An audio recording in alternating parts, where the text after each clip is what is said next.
Sepasang burung bangau melayang meniti angin berputar-putar tinggi di langit. Tanpa sekalipun mengapak sayap, mereka mengapung berjam-jam lamanya. Suaranya melengking seperti keluhan panjang. Kedua unggas itu telah melayang beratus-ratus kilometer mencari genangan air. Telah lama mereka merindukan amparan lumpur tempat mereka mencari mangsa. Namun kemarau belum usai. Ribuan hektar sawah yang mengelilingi Duku Paruk telah 7 bulan kerontang. Sepasang burung bangau itu takkan menemukan genangan air meski hanya selebar telapak kaki. Sawah berubah menjadi padang kering berwarna kelabu. Segala jenis rumput mati. Yang menjadi bercak-bercak hijau di sana-sini adalah kerokot, sajian alam bagi berbagai jenis belalang dan jangkrik. Tumbuhan jenis kaktus ini justru hanya muncul di sawah sewaktu kemarau berjaya.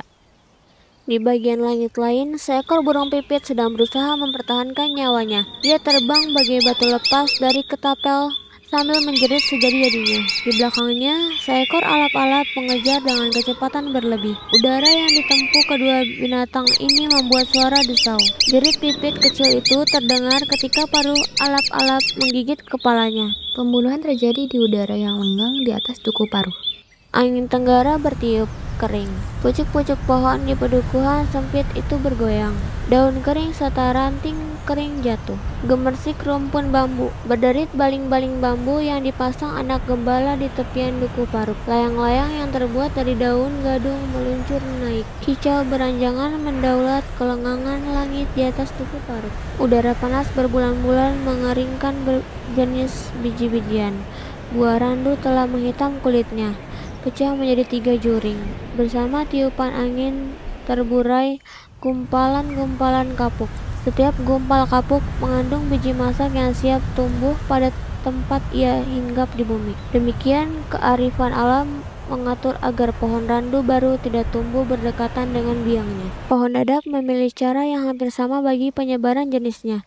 Biji dadap yang telah tua menggunakan kulit polongnya untuk terbang bagai baling-baling. Bila angin berembus, tampak seperti ratusan kupu terbang, menuruti arah angin meninggalkan pohon dadap. Kalau tidak terganggu oleh anak-anak Duku Paruk, biji dadap itu akan tumbuh di tempat yang jauh dari induknya. Begitu perintah alam. Dari tempatnya yang tinggi, kedua burung bangau itu melihat Duku Paruk sebagai sebuah gerumbul kecil di tengah padang yang amat luas. Dengan daerah permukiman terdekat, Duku Paruk hanya dihubungkan oleh jaringan pematang sawah hampir 2 kilometer panjangnya. Duku Paruk kecil dan menyendiri. Duku Paruk yang menciptakan kehidupannya sendiri. 23 rumah berada di pedukuhan itu, dihuni oleh orang-orang seketurunan. Konon, moyang semua orang Duku Paruk adalah Ki Secamanggala, seorang Brahmacora yang sengaja mencari daerah paling sunyi sebagai tempat menghabiskan riwayat keberandalannya. Di Duku Paruk inilah akhirnya Ki Secamanggala menitipkan darah dagingnya. Semua orang Duku Paruk tahu Ki Secamanggala, moyang mereka, dahulu menjadi musuh kehidupan masyarakat, tapi mereka memujanya. Kubur Ki Secamanggala yang terletak di punggung bukit kecil di tengah Duku Paruk menjadi kiblat kehidupan kebatinan mereka. Gumpalan abu kemenyan pada nisan kubur Ki Secamanggala membuktikan pola tingkah kebatinan orang Duku Paruk berpusat di sana. Di tepi kampung, 3 orang anak laki-laki sedang bersusah payah mencabut sebatang singkong. Namun ketiganya masih terlampau lemah untuk mengalahkan cengkeraman akar ketela yang terpendam dalam tanah kapur, kering, dan membatu. Mereka terengah-engah. Namun batang singkong itu tetap tegak di tempatnya. Ketiganya hampir berputus asa, seandainya salah seorang anak di antara mereka tidak menemukan akal. Ya, akhir kita cabut ini tanpa campur. Percuma, hanya sebatang linggis ini tidak dapat menembus tanah sekeras ini. Atau lebih baik kita mencari air. Kita siram pangkal batang singkong ini, lalu kita akan lebih mudah mencabutnya. Air? Bagaimana kita cara mendapatkan air? Kemudian Rasus, Warta, dan Darsen bertandangan. Ketiganya mengusap telapak tangan masing-masing. Dengan tekad terakhir, mereka mencoba mencabut sebatang singkong itu kembali. Urat-urat kecil di tangan dan di punggung menegang. Ditolaknya bumi dengan hentakan kaki sekuat mungkin. Serabut-serabut halus terputus. Perlahan tanah merekah. Ketika akar terakhir putus, ketiga anak Duku Paruk itu jatuh terduduk.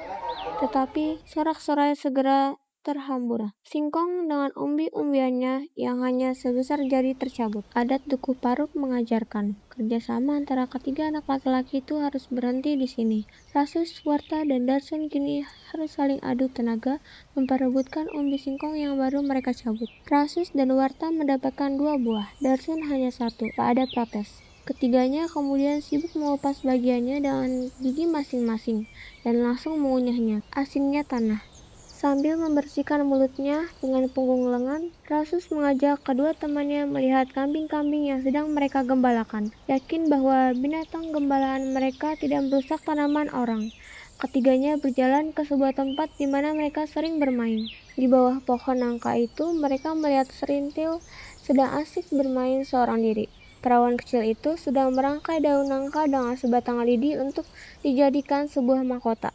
Karena letak Dukuh Paruk di tengah hamparan sawah yang sangat luas, tenggelamnya matahari tampak dengan jelas dari sana. Angin bertiup ringan, namun cukup meluruhkan dedaunan dari tangkainya. Gumpalan rumput kering mengelinding dan berhenti karena terhalang pematang.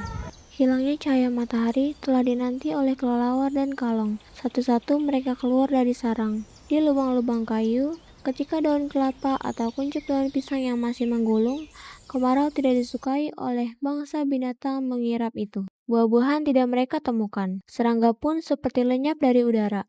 Pada saat demikian, kampret harus mau melalap daun waru agar kehidupan jenisnya lestari. Pelita-pelita kecil dinyalakan. Kelap-kelip di kejauhan membuktikan di Dukuh Paruk yang sunyi ada kehidupan manusia. Bulan yang lonjong hampir mencapai puncak langit. Cahayanya membuat bayangan temaram di atas tanah kapur Dukuh Paruk. Kehadirannya di angkasa tidak terhalang awan.